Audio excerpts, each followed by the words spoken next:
Hello children. आज हम class 2 का एक बहुत ही मजेदार इंग्लिश लेसन पढ़ेंगे जिसका नाम है द इंडिपेंडेंस डे।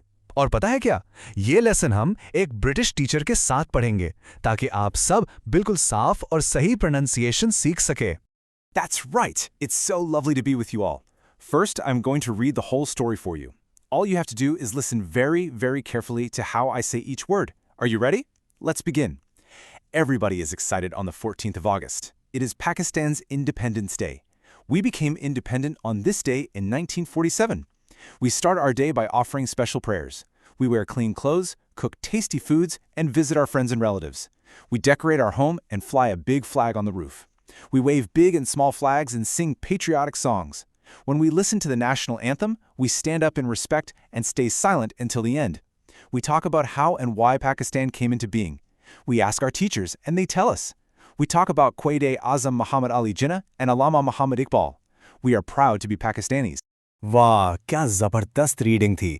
चलिए अब हम इस लेसन को छोटे छोटे हिस्सों में समझते हैं ताकि सब कुछ अच्छी तरह से याद हो जाए। तो पहला हिस्सा है अ वेरी स्पेशल डे, यानी एक बहुत ही खास दिन।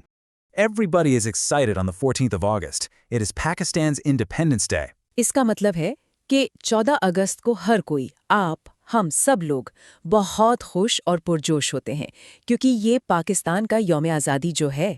अच्छा, यहाँ एक नया लफ्ज है, एक्साइटेड। पता है एक्साइटेड का क्या मतलब है? इसका मतलब है बहुत खुश और जोश में होना।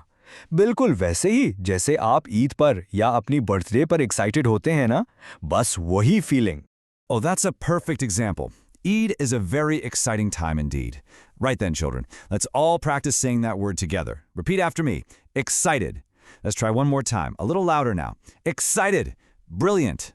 We became independent on this day in 1947. इसका मतलब है कि हम इस दिन साल 1947 में आज़ाद हुए थे। 1947. हाँ जी, ये वो साल है जब हमारा प्यारा मुल्क पाकिस्तान दुनिया के नक्शे पर आया। हमेशा याद रखिएगा बच्चों, 1947। यहाँ एक और बहुत जरूरी लफ्ज है, इंडिपेंडेंट। इंडिपेंडेंट का मतलब होता है आज़ाद। जब कोई मुल्क आज़ाद या इंडिपेंडेंट होता है तो इसका मतलब है कि वो अपने सारे फैसले खुद कर सकता है, बिल्कुल हमारे पाकिस्तान की तरह। Okay, let's say this word together. It's a little longer, so we will say it in parts. Listen carefully. Independent. Now it's your turn.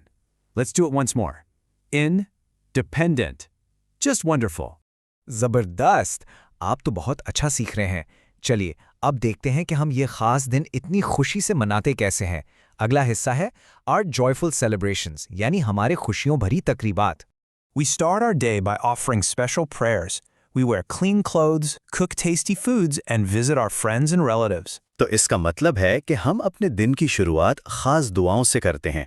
हम साफ सुथरे नए कपड़े पहनते हैं, घर में मज़े मज़े के खाने पकाते हैं और अपने दोस्तों और रिश्तेदारों से मिलने भी जाते हैं। We decorate our home and fly a big flag on the roof. We wave big and small flags and sing patriotic songs. वाह, ये तो सबसे मजे का काम है ना? हम अपने घर को झंडियों से सजाते हैं और अपनी छत पर एक बड़ा सा झंडा लहराते हैं। हम छोटे बड़े झंडे हाथों में लेकर लहराते हैं और मिली नगमे गाते हैं। यहाँ एक लफ्ज आया है, पेट्रियाटिक। पेट्रियाटिक सॉन्ग्स का मतलब है वो गाने जिनमें अपने मुल्क यानी पाकिस्तान से मोहब्बत का इजहार हो। तो पेट्रियाटिक का मतलब हुआ अपने मुल्क से मोहब्बत करने वाला। That's a wonderful word, isn't it? Let's all try to say it together. Listen carefully. Patriotic. Your turn. And again, patriotic. Excellent work. When we listen to the national anthem, we stand up in respect and stay silent until the end. और ये बहुत ज़रूरी बात है, जब भी हम अपना कौमी तराना सुनते हैं तो हम इसके एहतराम में खड़े हो जाते हैं और जब तक वो ख़त्म ना हो जाए बिल्कुल खामोश रहते हैं। ये हमारे मुल्क और हमारे झंडे के लिए एहतराम दिखाने का एक बहुत अच्छा तरीका है। बहुत खूब। अब हम आते हैं सबसे जरूरी हिस्से पर। आखिर हम ये दिन मनाते ही क्यों हैं? रिमेंबरिंग आवर हीरोज, यानी अपने हीरोज को याद करना। We talk about how and why Pakistan came into being. We ask our teachers and they tell us. हम इस दिन इस बारे में बात करते हैं कि पाकिस्तान कैसे बना और क्यों बना। हम अपने टीचर से पूछते हैं और वो हमें बताते हैं। आप सब भी अपने टीचर्स और अम्मी अब्बू से इस बारे में ज़रूर पूछा करें। We talk about Quaid-e-Azam Muhammad Ali Jinnah and Allama Muhammad Iqbal. ये हैं हमारे सबसे बड़े कौमी हीरोज बच्चों, कायदे आज़म जिन्होंने इतनी मेहनत से पाकिस्तान बनाया, और अल्लामा इकबाल जिन्होंने पाकिस्तान का ख्वाब देखा था। It is very important that we say their names correctly to show our respect. Let's practice. Please repeat after me. Quaid-e-Azam Muhammad Ali Jinnah. And now, Allama Muhammad Iqbal.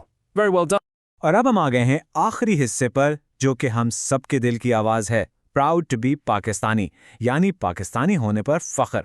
We are proud to be Pakistanis. इसका मतलब है हमें पाकिस्तानी होने पर फख्र है, यानी गर्व है, और ये बहुत ही खुशी और गर्व की बात है। तो बच्चों, जरा सोचिए, हम पाकिस्तान से इतना प्यार क्यों करते हैं? हम इसलिए प्यार करते हैं क्योंकि ये हमारा प्यारा सा घर है। ये अल्लाह ताला का दिया हुआ एक अनमोल तोहफा है, और ये हमारे हीरोज़ की बहुत सारी कुर्बानियों और मेहनत का नतीजा है। तो आज के सबक से हमने क्या सीखा? हमने 3 बहुत ज़रूरी बातें सीखी हैं कि हमें अपने हीरोज़ को हमेशा याद रखना चाहिए, अपने मुल्क से बेपनाह मोहब्बत करनी चाहिए, और सबसे बढ़कर एक अच्छा पाकिस्तानी बनना चाहिए। पाकिस्तान जिंदाबाद! Well done, children. You read and listened beautifully today. I am very proud of you. बिल्कुल। अब आपने ये करना है कि घर जाके अपने अम्मी अब्बू को ये पूरा लेसन ज़रूर सुनाएं और इसकी खूब प्रैक्टिस करें। अल्लाह हाफिज़।